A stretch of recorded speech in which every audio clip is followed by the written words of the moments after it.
Bienvenidos a una nueva emisión de Personal y Transferible, el podcast que nadie quiere escuchar. Empezamos ya.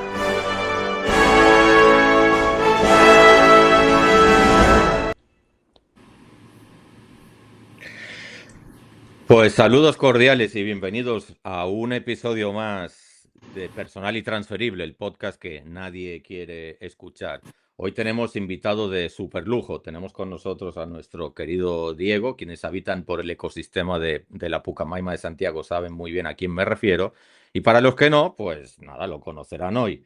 Así que, Diego, muchas gracias por estar presente en mi humilde podcast. Y, en fin, lamento la incomodidad que eso representa porque no tienes café cerca y, en fin, todo lo demás. Muchas gracias y un placer de poder estar aquí acompañándote. Fantástico, bien. Para los que se están conectando ya saben que esto se está emitiendo simultáneamente por Twitter, que nunca será X, por YouTube y por LinkedIn. Si no me equivoco y quieren utilizar el chat, pueden hacerlo por Twitter, por YouTube, pero creo que en LinkedIn la herramienta del chat no está disponible. Así que, de todos modos, estaremos atentos y las preguntas que le vayan haciendo a nuestro querido Diego, pues intentaremos que sean respondidas en tiempo real para el bien de todos, que yo sé que la hora pues tampoco es especialmente cómoda. Así que, y ojalá que de norte tampoco nos sabotee la transmisión como me pasó la última vez. Aquí hay que tenerlo todo en cuenta. En fin, a Santa Rita y a Santa Teresa, las dos juntas que contribuyan a que esto llegue a buen puerto. Bien, Diego, no sé si has podido ver algún episodio anterior, pero si lo has visto ya sabes que es costumbre que el invitado, que siempre es como un invitado de mucha confianza, pues se autopresente, diga quién es Diego. Hombre, no digas por qué estás aquí porque te he invitado, eso ya se sabe, pero lo otro sí. Qué bien, ya veo que me conoces bien, porque hubiera dicho de entrada que mi gran mérito para poder estar aquí es ser amigo tuyo, pero como no me dejas decirlo, pues no lo diré. Bien, mi nombre es Diego López Luján, soy sacerdote y profesor de aquí de Pucamaima y me desempeño en la disciplina de bioética. Ahí es donde estoy trabajando en grado y en posgrado. Pues, y ese es uno de los motivos, por no decir el fundamental, por el cual estás aquí. Porque desde que yo oí hablar de bioética con cierto conocimiento de causa, entendí, y por eso le puse ese título a este episodio, entendí que la bioética no tenía que ser una especie de disciplina científica del Sancta Sanctorum medio escondida solamente para iniciados, sino que creo que para bien de todos debería ser como muy difundida para todo el mundo, porque al principio parece que solamente tiene que ser como para médicos, biólogos y expertos clínicos, y yo creo que para la sociedad en general, pues está bien tener unos conocimientos básicos, los de andar por casa, pues para que como sociedad funcionemos mejor, en definitiva, tiene que ver con esto. Y ya, para entrar un poco en materia, para los que están aquí por primera vez, esto no, aunque al principio lo puede parecer, esto no es una entrevista, más bien es una conversación donde se va a fluir alrededor del concepto de la bioética, pero no es que yo estoy en modo pregunta y el pobre Diego va a estar en modo respuesta, sino que esto va a tener como el sentido que les digo, una conversación con testigos y con testigos que pueden participar a través del chat. Diego, a lo mejor no es lo más importante, pero fue lo primero que me vino a la cabeza cuando preparaba un poco el guión del episodio de hoy. Hablemos del consentimiento informado. Yo tengo la impresión, yo soy de los que voy poco al médico, pero tengo la impresión de que cuando se habla de consentimiento informado, importa más el consentimiento que el informado. ¿Eso es así o es un prejuicio que yo tengo? Digamos que válida las dos. Es un prejuicio y también tiene esa característica de consentir. Porque muchas veces los consentimientos informados, que son un instrumento que en el fondo son la concreción de una relación médico-paciente, de diálogo, donde el médico explica al paciente qué tipo de enfermedad tiene, qué tipos de abordaje terapéutico puede tener, si es farmacológico, si es quirúrgico, qué le ofrece, cuáles serían las alternativas a un procedimiento, por ejemplo, quirúrgico, si puede haber uno más conservador. O sea, es un conversar, como lo que nosotros estamos haciendo entre el médico y el paciente, donde el médico le dice el tipo de enfermedad que tiene, cuál es su discurrir natural de esa enfermedad y qué es lo que se puede hacer para frenarla o quitarla o eliminarla o corregir algún tipo de por algún tipo de accidente o alguna malformación o lo que fuere. Entonces, el médico le explica, le dice, le informa de cuáles podrían ser los riesgos que podía tener ese procedimiento, cuáles son los beneficios posibles que se esperan, porque siempre es importante señalar beneficios posibles, no afirmar beneficios, porque la medicina no son dos y dos. Entonces, eso hay que tenerlo muy presente. Yo no puedo vender lo que no tengo a 100%. Diego, esa línea es muy fina, es finísima. Sí, pero es que los médicos tienen que ser conscientes que, por desgracia, oye, puede haber algunas situaciones que, por ejemplo, las operaciones de rodilla cuando se ponen prótesis. Toditos te dices que te va a quedar maravillosamente. ¿Cuántas personas yo conozco que tienen que volver a quirófano después de una operación de prótesis de rodilla? O sea, Pero eso se dice, por ejemplo, el riesgo de retornar a quirófano.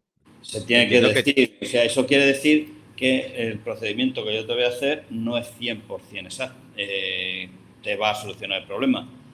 Se espera que te lo solucione, pero a lo mejor no lo soluciona.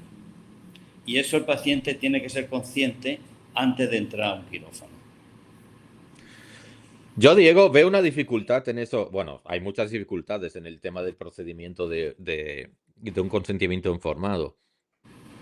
Y es el tema que tú acabas de señalar de la comprensión por parte del paciente. Pues yo me pongo en el lugar del médico y pienso, yo estoy en el consultorio y le explico algo a la doñita que está conmigo, y la doñita me va diciendo que sí a todo. Yo incluso le pregunto que si lo entiende, me dice que sí a todo, pero ¿qué garantía tengo yo de que realmente ha entendido todo? Yo siempre me quedo con, no Mira, sé. yo a los estudiantes yo les digo que ellos hablan, les pongo el caso de que, por ejemplo, un médico que sabe chino nos explica a nosotros cuál es el procedimiento que nos va a hacer, cuáles son las consecuencias, cuáles son los beneficios que se esperan, qué alternativas tenemos, qué va a pasar si no hacemos nada, etcétera, etcétera, ¿no? Y le digo, ¿le está dando la información necesaria para el procedimiento? Evidentemente que sí, me la ha dado toda la información. Ahora, la pregunta es, ¿nos hemos enterado de lo que el médico nos ha dicho? No. ¿Por qué? Porque está hablando en chino. Y yo les digo, ustedes hablan en médico. Y cuando ustedes hablan utilizando términos médicos, científicos, ustedes les entienden los médicos, no las personas normales. O sea, a nosotros nos tienen que rebajar el lenguaje a un nivel de calle, es decir, que sea entendible. Y a partir de ahí, entonces, es cuando podemos decir que la información me llega. ¿Y cómo me aseguro de que esa información me llega? No pidiéndole al paciente o a la doñita, como tú dices, que me diga lo que yo le he dicho. Porque hay gente que tiene una memoria prodigiosa y es capaz de decirte de arriba a abajo lo que tú le has dicho, incluso con la misma entonación. Entonces es bueno o que me lo explique con sus palabras, que me ponga un ejemplo o que yo le haga preguntas para que asegurarme que lo ha entendido. Buen punto. Y un caso, ahora me voy a ir a un extremo porque, pero bueno, a lo mejor a alguien le puede haber pasado.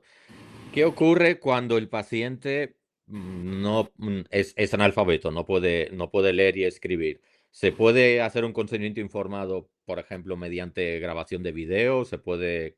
¿Qué sé yo? ¿Hay alternativas tecnológicas o tiene que ser un documento firmado sí o sí? Puede ser incluso con la misma huella del dedo, que se pueda sellar como antiguamente se hacía, que se ponía la huella dactilar, podría ser válido. Una persona que no sabe leer, bueno, alguien se lo puede leer y se lo puede explicar. O sea, porque ese es el proceso de consentimiento informado, que es asegurarte que el paciente se va a enterar de lo que se va a hacer. O sea, va a tener esa información y la va a comprender. Que haya incapacidad de comunicarse de manera oral, porque puede ser una persona sordomuda o ciega, eso no impide que haya otros tipos de comunicación donde nos aseguremos que el paciente puede entender lo que va a pasar. ¿Se puede complejizar un poco? Sí, pero por ejemplo hay personas que son ciegas pero leen braille y cada vez está más extendido el braille. O sea, tenemos computadoras que nos pasan el texto latino al braille sin ningún inconveniente.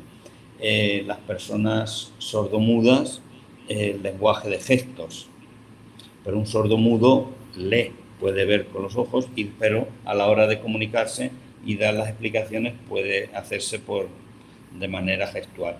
Es decir, que tenemos posibilidades de poder comunicar a personas que tienen algún tipo de inconveniente.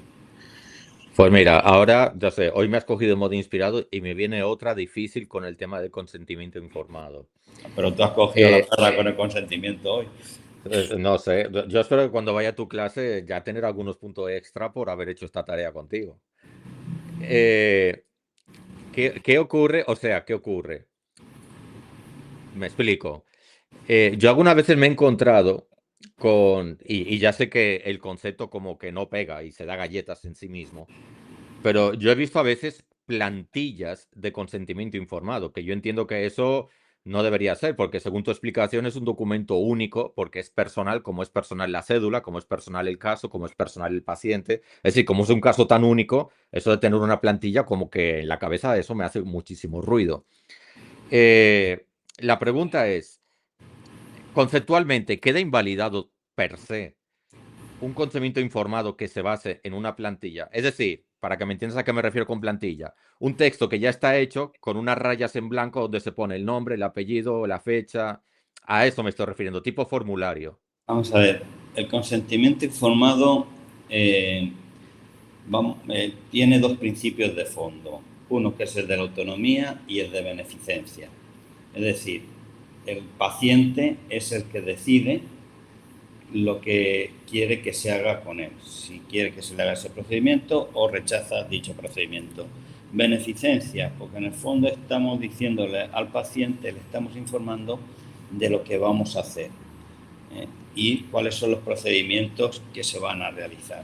Pero después también tienes el deber de lealtad. Y el deber de lealtad es justamente tiene que estar relacionado con esa información que se da, que tiene que ser precisa y concreta sobre el procedimiento que se va a hacer. Hay instituciones en Santiago de carácter sanitario, de salud, que tienen consentimientos genéricos. Un consentimiento genérico tú se lo puedes dar a un paciente que lo firme, porque has dicho, dicen muchas generalidades, queda todo muy ambiguo, pero no dice nada. ¿Qué pasa?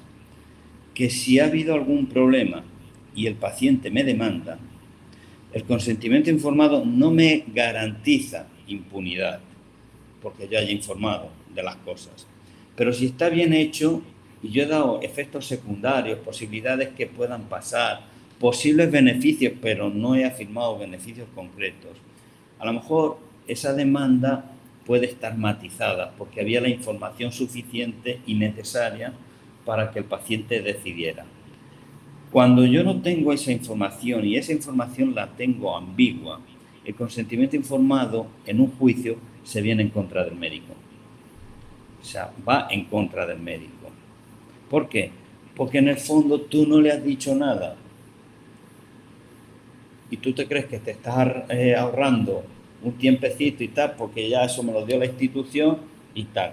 Yo recuerdo de un consentimiento informado de una, bueno, ni voy a decir calificativo ni nada porque a lo mejor hasta se identifica, que ponía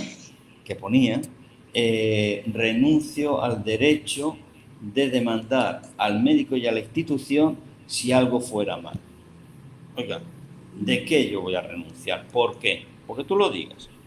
Y aunque yo firme eso, sería inválido, porque hay una ley superior, de rango superior, que me va a anular esa norma. Claro, renunciar a tus propios derechos es Yo no nulo de puedo. pleno derecho, valga la Sí, redundancia. no, yo puedo renunciar a mis derechos, pero los puedo ejercer cuando quiera. Claro, Porque claro. el derecho justamente es que a ejercerlo, pero no me invalida ejercerlo en algún momento. Qué bueno que lo Bueno, aclaras. eso es Qué- bueno que lo explique un abogado. Incluso cuando hice el procedimiento de consentimiento informado, cuando pedí que me dieran una copia, me dijeron que no, que la copia no me la daban. Espera, espera, Clara, cuando tú estabas en modo paciente. Estaba en modo paciente, evidentemente. No, explica eso porque la gente dirá, bueno, ¿qué está diciendo ahora este hombre? No, no, era mi consentimiento donde yo había firmado y no me querían dar una copia. Entonces, yo que estaba medio ocioso esperando en consulta, tú sabes que en consulta tienes que esperar mucho. Esto fue en la parte de anestesia, de anestesiología, cuando te hacen todo esto, lo tal. Entonces yo digo, oiga, ¿me puedes dar el consentimiento? Y no me lo quisieron dar. Y entonces llamé a un abogado amigo, muy amigo mío, y le pregunto, oye, mira, me está pasando esto, esto y esto. Y me dice, ¿a que te digo dónde estás? Y evidentemente me dijo dónde estaba. Y dice, ¿sabes por qué lo sé? Porque estoy manejando 2 demandas a 2 médicos de esa institución con ese consentimiento. Pues contigo no lo estaban mejorando. No, no mejoraban nada, pero en fin, Bueno, es una manera de tomarle la temperatura, cómo están los procesos de relación médico-paciente por medio del consentimiento informado. yo creo que en la relación médico-paciente hay tanto que trabajar y tanto que mejorar, pero en fin. Eh, vamos a intentar olvidar los consentimientos informados porque si no, casi que me obligan a cambiar el título del podcast. Sí, no, porque eso mismo yo estaba pensando, porque el consentimiento informado no es la bioética, No, no, yo sé. es un No, es un elemento que elemento. aparece. Sí, y yo no quiero convertir el elemento en el menú ni en el nombre del restaurante, así que no. Oye, esto de la bioética tiene que seguir siendo un Santa Santorum para iniciados o se puede popularizar su conocimiento y que se convierta en algo asequible para todos. ¿Eso tú cómo lo ves?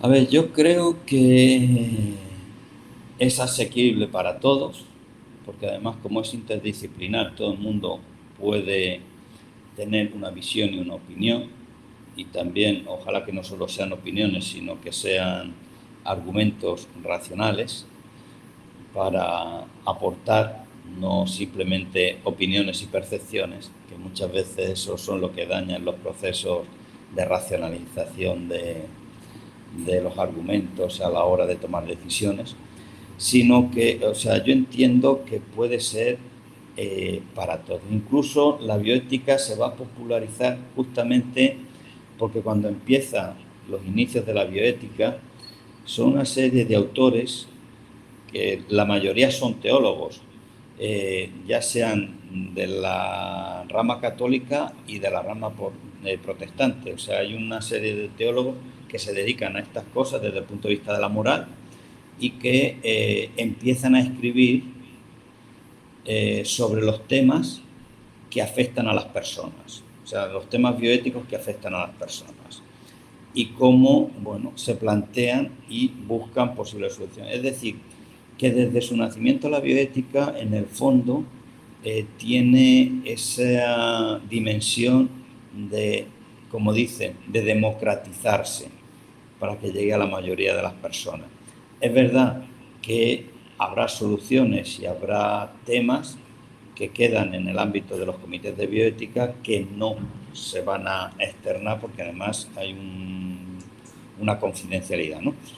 Pero la bioética yo creo que sí que tiene, incluso la macrobioética en el fondo marca las leyes de salud pública de un país, la legislación en salud de un país.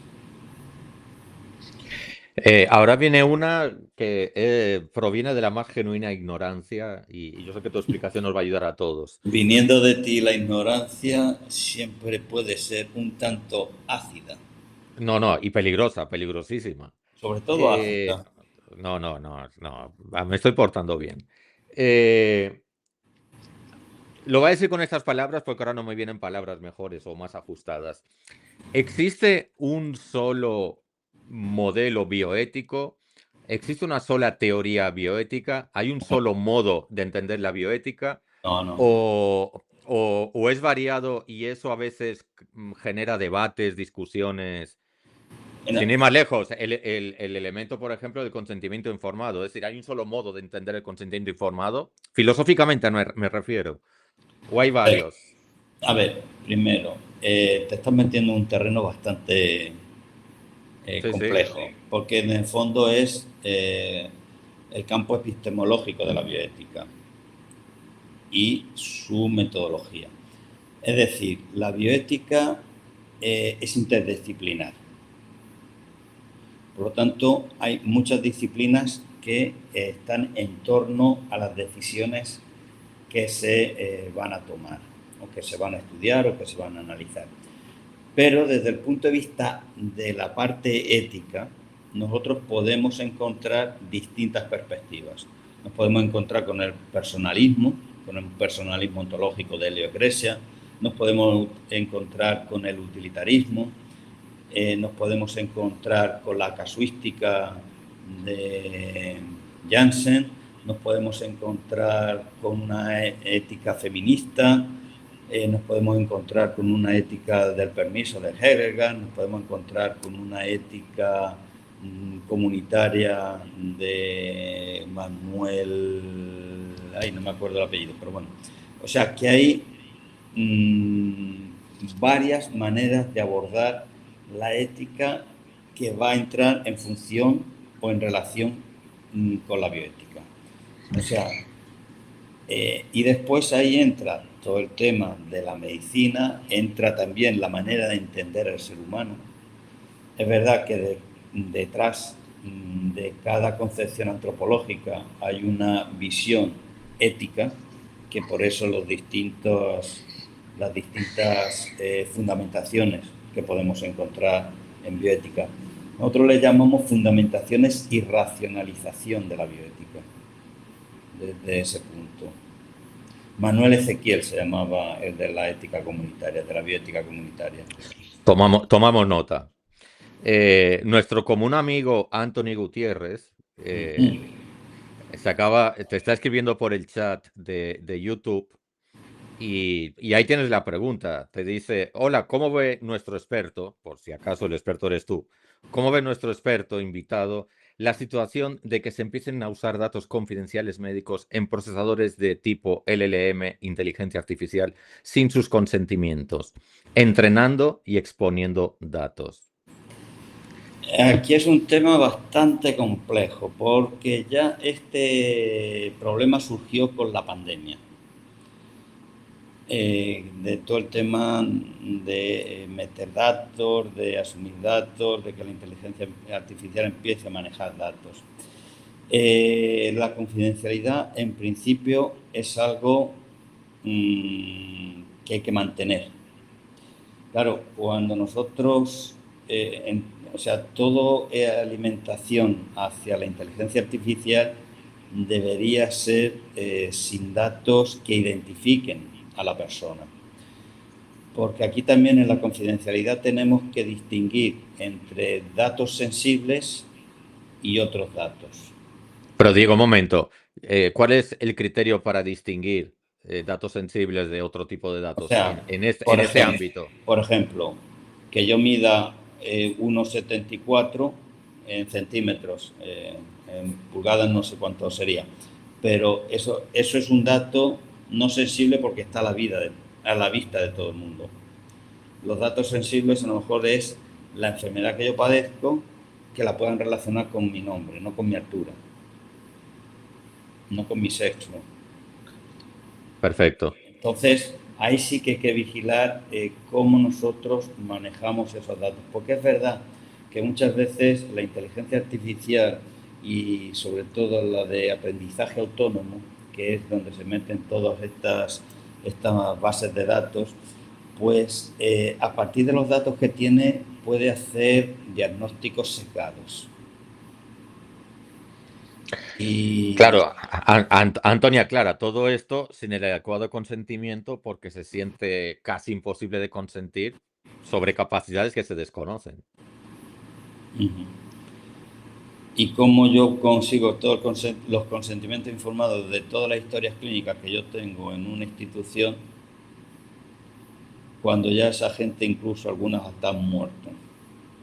O sea, ya hay una serie pero si estás interesado, Anthony, en eso, el Comité de Bioética Español, con el tema de la pandemia, hizo un documentico sobre la confidencialidad y el manejo de los metadatos, y hablando sobre todo el tema de la confidencialidad.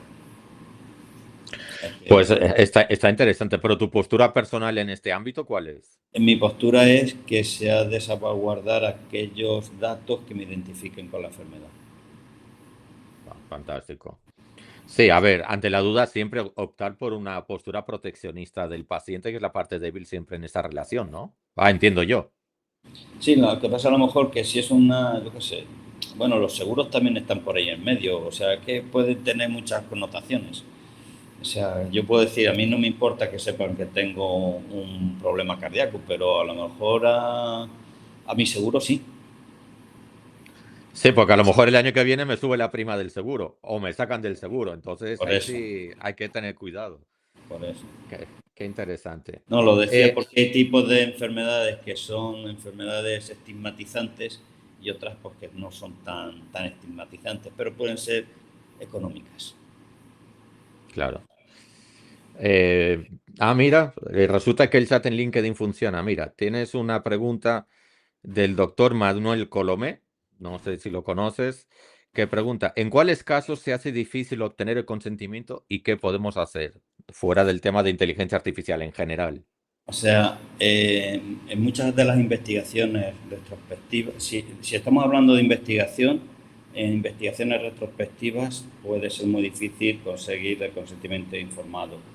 En investigaciones con especímenes biológicos puede ser complicado conseguir el consentimiento informado. Después ya, si nos vamos a la relación clínica, excepto las excepciones que contemplan la ley, o sea, la bioética y la mayoría de las leyes existentes, el consentimiento debería ser siempre hecho. Si uno no lo puede firmar, entonces debería haber una persona vicaria que asuma la representación de esa persona, que está en capacidad de poder dar ese consentimiento informado. Que siempre debe haber una persona, a no ser que sea una persona que nos llega a urgencias, que no tiene nadie y tal, la responsabilidad la asume el médico y el equipo médico, porque alguien tiene que asumir una responsabilidad, a no ser que esté en algún sitio donde haya testamentos vitales o que estén legalizados y que el médico tenga acceso a través de su historia clínica. Ahí podría ver qué es lo que él quiere, cuáles son sus preferencias y qué es lo que le gustaría que no le hicieran, dependiendo de la Eh, situación clínica. en esa pregunta que le estabas respondiendo ahora a Manuel Colome, yo entiendo que los centros clínicos, en cierto sentido, son responsables subsidiarios en todo esto. Porque es decir, el médico en este caso trabaja para el centro clínico o la relación solamente es de alquilar como un cubículo, un territorio y tú Ah, eres plenamente soberano. tú ahora mismo te estás refiriendo a la medicina en República Dominicana, que es bastante peculiar. La mayoría de nuestros espectadores son Sí, deseables. son de aquí. Pero normalmente las historias clínicas son del paciente. y la custodia del médico o la clínica. Pero la historia clínica es del paciente. Perfecto, pues nada, Manuel, espero que la pregunta haya quedado adecuadamente respondida. Ya saben, pueden hacer sus preguntas. Ahora sí, los chats están disponibles tanto en LinkedIn, en YouTube como en Twitter. Pueden preguntar por donde les sea más cómodo. Diego, vamos a ponerle un poco de humor a esto, que llevamos una temporada que entre el podcast de la universidad y este estamos como casi de tragedia en tragedia. Tengo ganas de echarme unas risas. Diego, ¿qué es lo más chocante, jocoso que te ha tocado presenciar en tu rol de experto en bioética? No sé yo, como parte de un proceso de aprobación de una investigación, supongo que no tanto en una relación clínica. Sin decir nombres, salvaguardemos la confidencialidad en todos sus Hombre, extremos. simpáticos no te podría decir que son, porque cuando ves una cantidad de incoherencias entre unas cosas y otras, pues dicen, simpático no tiene.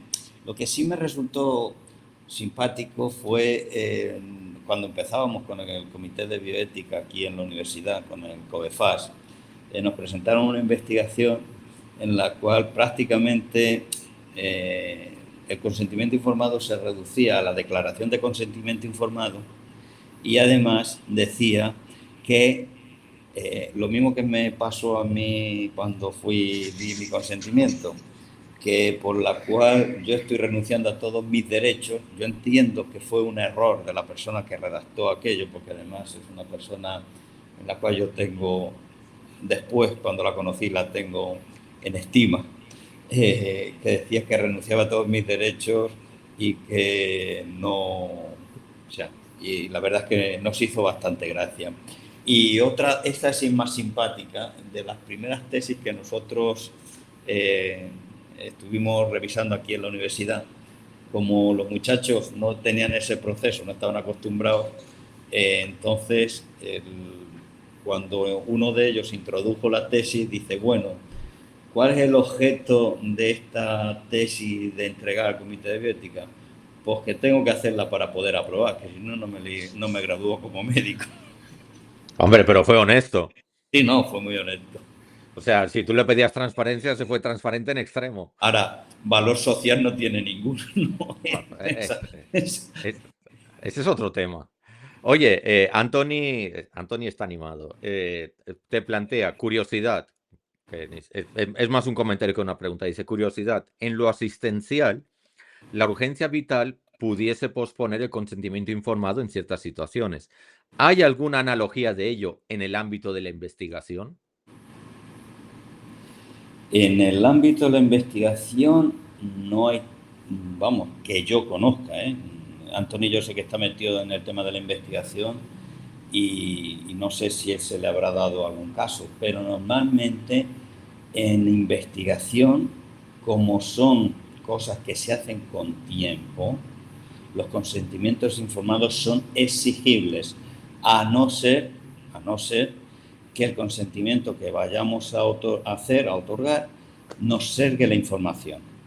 Pero tiene que haber algún tipo de comunicación con el paciente y que un comité de bioética respalde esa investigación y que vele por los derechos de ese paciente para que la investigación no se sesgue.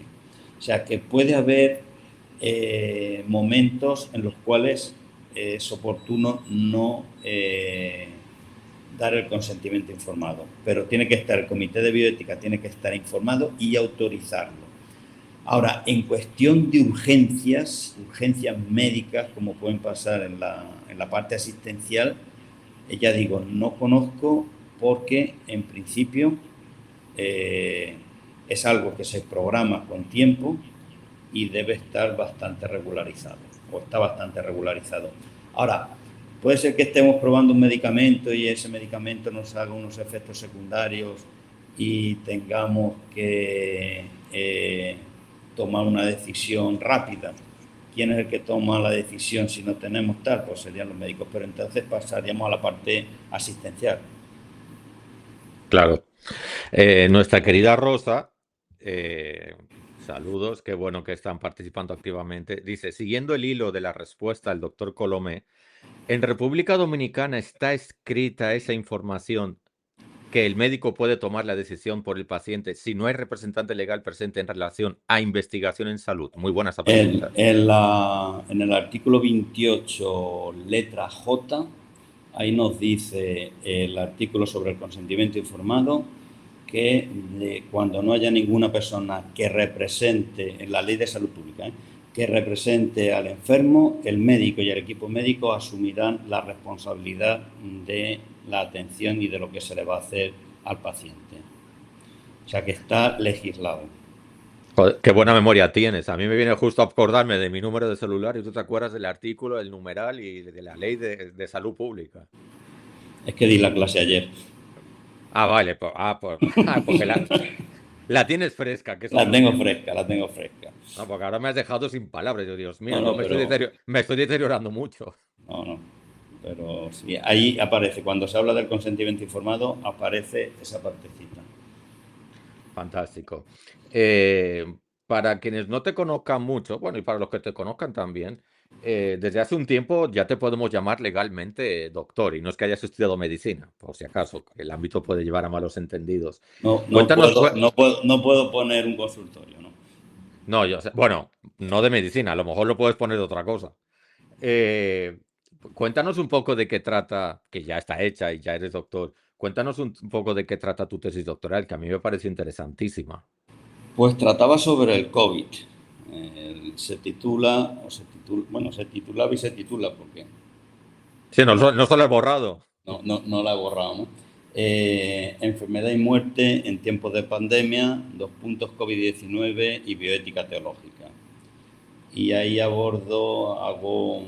desarrollo 8 capítulos y en en los dos primeros capítulos, primero hago una historia de las epidemias que ha habido, de las grandes epidemias que ha podido haber a lo largo de la historia. Evidentemente no se abordan todas, pero que sí que entiendo que están las más significativas, cómo se han ido transmitiendo y han ido pasando de un lugar a otro, etcétera, etcétera, ¿no? Después, en ese mismo capítulo, todo el tema de las consecuencias que una epidemia puede tener en la vida y en la historia de un país, porque puede cambiar o cambia la historia de los países. Claro. A nivel económico, a nivel cultural, a nivel religioso. Incluso hay una anécdota muy curiosa cuando Zuinglio y quién era el otro, Calvino, debido a la fiebre inglesa, ellos se habían reunido para hablar sobre el tema de la Eucaristía de la religión protestante, vamos, de distintas ramas de la religión protestante, para ver cómo entendían ellos la Eucaristía.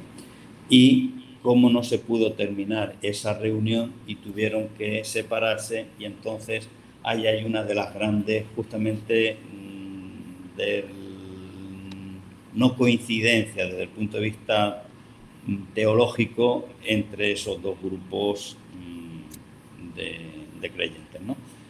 O sea, que es muy interesante cómo influyen en el decurrir histórico de los países y de las personas. Después, todo el tema que pasó con todos los problemas bioéticos que se dieron en la pandemia, desde la investigación, los fármacos, cómo se tuvieron que probar fármacos sin tener ninguna certeza, cómo se retiraban tratamientos o se mantenían a la gente, los criterios de inclusión y exclusiones que había y cómo se tomaban las decisiones de cómo esos son criterios de justicia a la hora de poder tener acceso a una cama UBI, etcétera, etcétera. O sea, toda esa complejidad que tuvieron que vivir los médicos, que la verdad es que no les envidio, porque fueron momentos muy duros y muy trágicos para ellos. No solo porque que murieron muchos, sino que también quedaron afectados desde el punto de vista psicológico. Eso también abordo la parte de la psicología. Después entro en cómo la Iglesia a lo largo de la historia ha enfrentado y cuál ha sido la respuesta de la Iglesia ante las grandes pandemias. Y ahí vemos cómo surgieron los primeros hospitales al calor de las instituciones eclesiásticas y sobre todo para las personas enfermas, personas con lepra, es decir, cómo todo eso pues fue evolucionando y terminaba con la parte del SIDA. Para entrar ya entonces con la parte de las experiencias límite, de cómo afectan a las personas y también desde el punto de vista de un enfoque desde la teodicea, un enfoque religioso, pero y de cómo ponemos nuestra fe en el trascendente. Para ya después sí que entrar ya más concretamente a lo que sería la bioética teológica y las respuestas las respuestas que puede dar, que se pueden esperar de ella y que el centro de su reflexión tiene que ser siempre el ser humano y la dignidad del ser humano y cómo los derechos los derechos a la salud se relacionan con la persona. De ahí ya después saltamos al tema de la humanización de la medicina, de que esa visión de cómo humanizar. Y una de las cosas que me gustaría resaltar es que muchas veces nos centramos solo en el paciente, pero no nos centramos en el médico. Y el médico también hay que protegerlo, cuidarlo, si queremos que sea un factor determinante a la hora de humanizar la medicina, porque un médico cansado, un médico con sueño, un médico a disgusto, tener una muy buena relación y no va a humanizar mucho. Pero bueno, los factores son mucho más amplios. Y después pasamos a lo que hemos aprendido en esta pandemia desde el punto de vista del cuidado, desde el punto de vista del tema de la muerte, de cómo morimos o cómo se murió, y del tema desde el punto de vista de la solidaridad, de cómo se manejó todo el tema de las relaciones internacionales y ese flujo que pudo haber de medicamentos, bueno, desde el punto de vista teológico y desde el punto de vista civil. Diego, para los que estén interesados en profundizar y leerse su tesis, ¿está colocada en algún portal web donde se pueda acceder a ella? Está en la biblioteca de Salamanca, en la parte de virtual, en la Universidad Pontificia de Salamanca, está de manera virtual y accesible a toda persona que la quiera consultar. Fantástico. Dice el doctor Manuel Colomé, y aprovecho para decírselo a todos, que bueno, él está compartiendo el enlace a un artículo que él escribió sobre mala conducta científica en República Dominicana. Decirle que aunque se acabe la emisión en vivo, eh, esta emisión en vivo, valga la redundancia, va a quedar grabada y por tanto todo el chat también va a quedar disponible en mi canal de YouTube. Si no fuese así, pues ya veríamos la manera de hacer llegar este enlace. De todas maneras, él lo está escribiendo desde LinkedIn, así que entiendo que allí también va a quedar colgado para que la gente pueda acceder a él. Y mira, Y nada. y ratificar lo que dice el doctor Colomé. En Estados Unidos, la mala práctica en investigación fue lo que hizo detonar el surgimiento de la bioética en investigación. O sea que Claro. supongo que por ahí va el artículo, no lo he leído y lo trataré de leer. Pues después intentaré hacértelo llegar porque él tiene el enlace. Bueno, la fuente es Richard Gate, pero, pero lo ha colocado en su LinkedIn y te lo haré llegar. Copiaré el enlace desde ahí. Nos vamos acercando casi al final. Nos quedan como 5 minutitos y esa te la tengo que hacer porque yo creo que es una de las conclusiones, de las muchas conclusiones que tú escribiste de tu tesis doctoral. Diego, como especie, no tú ni yo, sino como especie, ¿hemos aprendido algo de la pandemia? Aquella frase que era tan bonita cuando estábamos encerrados, de esta saldremos mejores. Yo me he quedado con las dudas. ¿Hemos salido mejores de todo aquello? No sé si hemos salido mejores o peores, pero sí que hemos aprendido cosas. Va, Ciertamente, dinos una, alégrame la tarde, dime una. hombre, desde el punto de vista de cuidar a las personas, eh, y cómo se tiene que institucionalizar ese cuidado desde el punto de vista de la solidaridad. Las pandemias nos enseñan que las fronteras no existen y que todos, como tú dices, somos una humanidad y que el virus no entiende de ricos ni pobres, cultos ni tontos, bonitos o feos, sino que es virus. Y que ese virus o se combate en conjunto, en unión, o ese virus puede destruirnos. No digo el virus del COVID, puede ser otro virus. Es decir, que muchas veces los problemas que tenemos, si aprendiéramos de los virus, pues a lo mejor nos ayudarían a tener respuestas políticas mucho más globales, mucho más de índole internacional y no tanto regional. Hombre, eso que acabas de decir da para enmarcarlo. Si aprendiésemos de los virus... Es que yo creo que los virus nos tienen que hacer extraer conclusiones a otros niveles también. Qué potente. Ya verás lo que vas a disfrutar cuando veas la grabación. Ya verás. Si te lo sabes, y un número aproximado, grosso modo, ¿cuántos expertos en bioética tenemos en la República Dominicana? Porque ya no sois tan poquitos como hace un tiempo. Sinceramente, no lo sé. No lo sé. Y además yo, aunque tú digas que yo soy experto en bioética, no me considero un experto en bioética. ¿Que tengo conocimientos de bioética? Sí. Sé que se hicieron 2 maestrías en la capital sobre bioética. De ahí se graduaron un buen grupo de profesionales en bioética. Otros han accedido a la bioética por otros caminos, porque a la bioética no necesariamente se tiene que ser un médico, abogado, humanista, antropólogo, teólogo, filósofo, sino que puede haber muchas maneras de entrar en el ámbito de la bioética. Incluso trabajadores sociales. Trabajadores sociales también. Aprovechando que el Pisuerga pasa por Valladolid. Por ahí. O sea que se puede llegar al mundo de la bioética por muchos caminos. Nosotros aquí en la universidad tenemos el proyecto de poder abrir una maestría en bioética, que espero que sea el paso previo a poder hacer un doctorado en bioética. Que eso es uno de mis sueños, aunque un poco utópico, pero espero que en algún momento se pueda realizar. Pero lo de la maestría sí que me gustaría que en un año y poco pudiera estar ya en funcionamiento.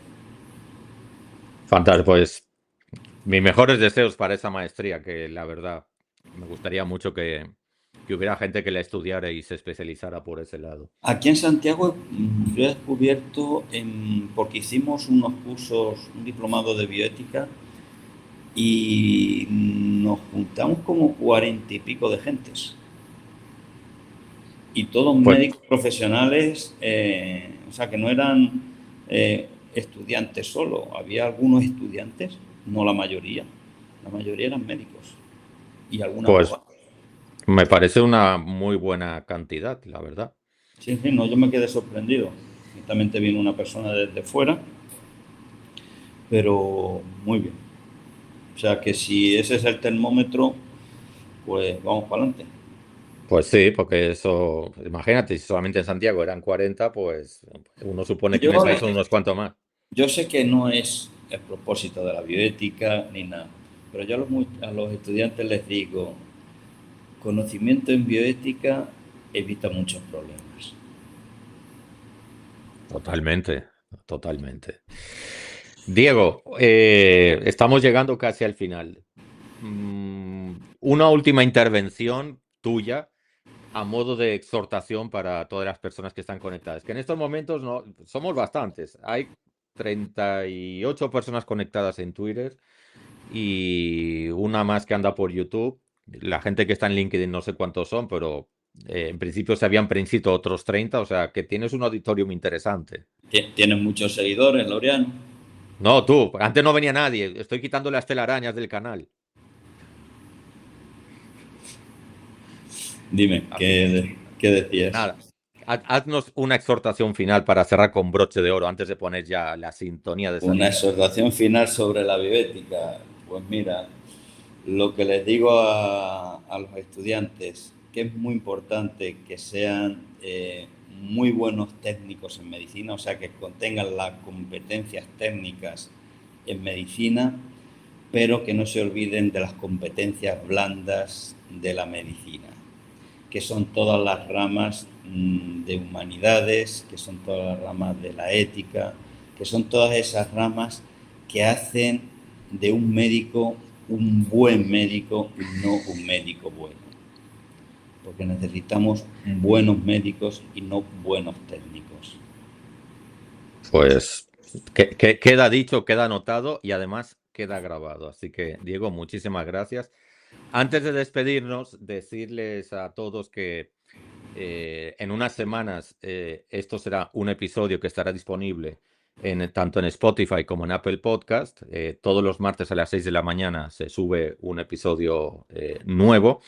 Y en emisiones en vivo, pues ya les digo que la semana que viene tendremos 2 episodios, lunes y miércoles, muy interesantes. Todavía no les puedo desvelar contenido, pero si me están siguiendo, lo verán, no les engaño. Y si no, miren el ejemplo de hoy. O sea, vamos en esa línea. Diego, muchísimas gracias. Un placerazo. Siempre a tu orden. Has enaltecido este espacio. Y nada, confío en un futuro, no me voy a aprovechar de ti, pero en un futuro, a lo mejor en el 2026, tenerte por aquí para hablar, si no de bioética, de cosas que se relacionan con la bioética, que también nos podemos aprovechar de ti en otra línea. Así que muchísimas gracias a todos y nos vemos en la próxima. Nos despedimos con la sintonía de despedida para ver qué les parece. Después me lo dicen por privado.